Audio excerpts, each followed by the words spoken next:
सुपूजिताय तस्मै मकाराय नमः शिवाय। शिवाय गौरी वजनाब्जवृन्द सूर्याय दक्षध्वजनासिकाय श्रीनीलकण्ठाय बृखध्वजाय तस्मै शिकाराय नमः शिवाय।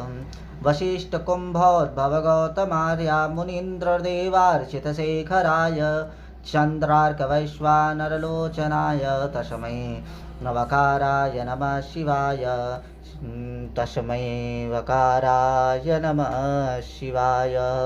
यज्ञस्वरूपाय जटाधराय पिनाकहस्ताय सनातनाय दिव्याय देवाय दिगंबराय तस्मै यकाराय नमः शिवाय। पंचाक्षरमिदं पुण्यं या पठे शिवसन्निधौ शिवलोकमवाप्नोति शिवेन सह मोदते शिवेन सह मोदते।